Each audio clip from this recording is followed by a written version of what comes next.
देखिए, आज हम अपने गांव से 3 किलोमीटर दूर ग्राम द्वारी में कुशवाहा जी का नाम रामसुख कुशवाहा। राम प्रसाद रामसुख कुशवाहा जी के यहाँ एक सांप घुसा हुआ था, उनके दरवाजा बंद किए हुए था और उन्होंने अपने प्रयास किया कि उसको निकल जाए, लेकिन निकला नहीं। उन्होंने मुझे सूचना दी और एक बार लेने भी गए और मैं यहाँ द्वारी में आया तो यहाँ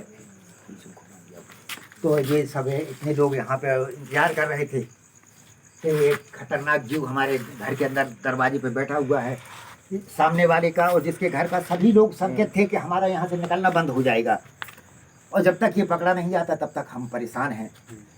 तो ये लोग वहाँ गए और मुझको यहाँ लेके आए और मैंने काफ़ी मशक्क़त के बाद निकला। वो बिल था, कच्ची ज़मीन दीवार थी, उसके अंदर उसको खोदने के बाद पकड़ा और वो सांप था जिसको वो कहना चाहिए कि अपने देसी देहाती भाषा में पानी वाला सांप बोलते हैं, पनिहा।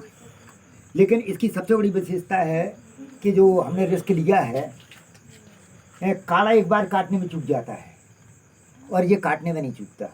अक्सर हम लोग नहाने जाते हैं और नहाने में सोचते हैं कि हमको मछली ने काटा है और खून निकल आता है। मछली नहीं है, वो ये काट के जाता है। मछली कभी आदमी को काटती नहीं है। ये वाला है सर, ये काटने में सबसे तेज होता है, लेकिन ये बिना जहर वाला है, इसमें कोई जहर नहीं है। अगर किसी को कुछ काट भी देता तो इससे आदमी मर नहीं सकता है। लेकिन हमें फिर भी इन जीवों को बचाना भी जरूरी है, क्योंकि अगर ये नहीं रहेंगे तब भी हमारा रहना मुश्किल हो जाएगा। हम इनको अपना दुश्मन मानते हैं, सिर्फ सर्प मात्र को अपन दुश्मन मानते हैं, लेकिन सर्प जाति हमारी दुश्मन नहीं है। सर्प जाति सबसे बड़ी हमारी मित्र है। अगर सांप ना हो तो मुसवा हमें आपका घर में रह वो मुश्किल कर दें, हमारी तुम्हारी फसल ना बचे।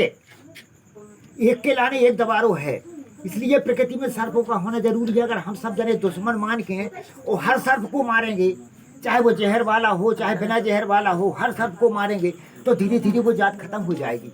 और जब वो खत्म हो जाएगी तो पर्यावरण में भी असंतुलन आ जाएगा।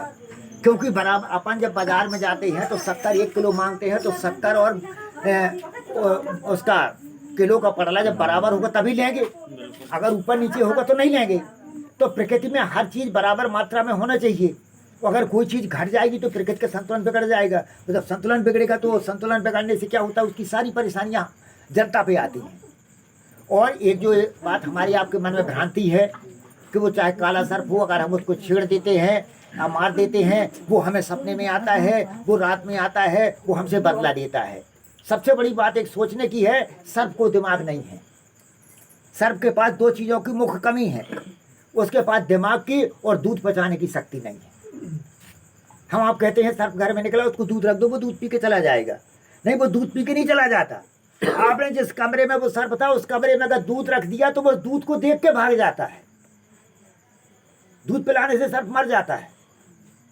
सर्प कभी दूध नहीं पीता, इसलिए कभी सर्प को दूध पिलाना नहीं है।